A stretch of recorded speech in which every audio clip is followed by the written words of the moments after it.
بسم اللہ الرحمن الرحیم۔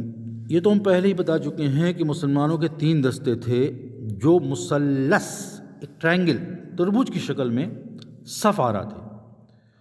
یہ تینوں دستے ایک دوسرے کی آڑ تھے اور ایک دستہ ہر دوسرا کچھ اس طریقے سے کھڑا ہوا تھا کہ مکہ کے سپاہی کسی بھی طرح سے ان کی پیٹھ پر حملہ آور نہیں ہو سکتے تھے۔ مسلمانوں کے تینوں دستوں کے پاس ایک خاص علامت موجود تھی تاکہ مسلمان سپاہی میدان جنگ میں اپنے ساتھیوں کو پہچان سکیں اور انہیں غلطی سے دشمن کا آدمی نہ سمجھ سکیں۔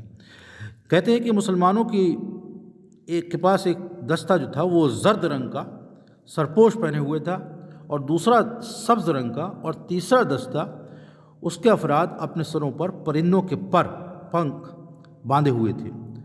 حضرت حمزہ رضی اللہ تعالیٰ عنہ نے شتر مرغ کے کئی پر اپنے سر پر باندھ رکھے تھے جو ہوا میں چلنے سے لہرا رہے تھے۔ روایت ہے کہ جب پیغمبر اسلام حضرت محمد صلی اللہ علیہ وسلم نے دیکھا کہ قریش کی فوج بہت دباؤ ڈال رہی ہے تو انہوں نے پہلے دستے کے پرچم بردار حضرت علی رضی اللہ تعالیٰ عنہ سے کہا کہ وہ زمین سے کچھ مٹی اٹھا کر کے انہیں دیں۔ حضرت علی رضی اللہ تعالیٰ عنہ زمین پر جھکے اور مٹھی بھر مٹی اٹھا کر کے پیغمبر اسلام حضرت محمد صلی اللہ علیہ وسلم کے ہاتھوں میں دے دی۔ آپ صلی اللہ علیہ وسلم نے وہ مٹی بت پرستوں کی طرف پھینکتے ہوئے اونچی آواز میں کہا، دور ہو جاؤ یہاں سے سب بے دین لوگوں۔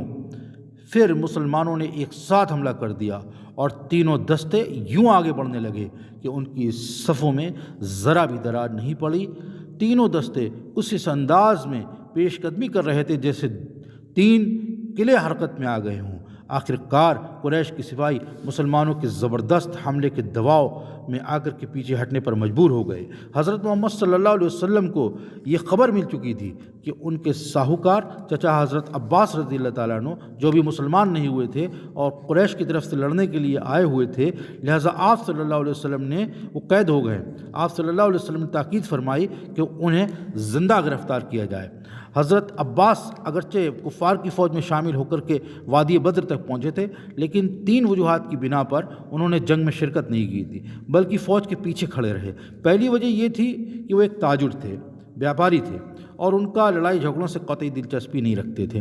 دوسری وجہ یہ تھی کہ وہ اپنے بھتیجے سے لڑنا نہیں چاہتے تھے، اور تیسری وجہ جو تھی وہ یہ تھی کہ ان کی بیوی مسلمان تھیں اور انہوں نے شوہر کو تاکید کی تھی کہ مسلمانوں کے خلاف لڑائی میں شرکت نہ کریں۔ اسلامی فوج کے ایک سپاہی نے جو اپنے دستے کے ساتھ پیش قدمی کر رہا تھا، پیغمبر اسلام حضرت محمد صلی اللہ علیہ وسلم کے چچا کو دیکھا اور پہچان لیا۔ وہ سپاہی حالانکہ کمزور تھا، دبلا پتلا تھا، اور اس کے مقابلے میں حضرت عباس رضی اللہ تعالیٰ عنہ بھاری بھرکم تھے، لیکن اس کے باوجود وہ انہیں اٹھا کر کے پیغمبر اسلام حضرت محمد صلی اللہ علیہ وسلم کے پاس لے آیا اور خود تیزی سے واپس چلا گیا تاکہ میدان جنگ میں اپنی جگہ سنبھال سکے۔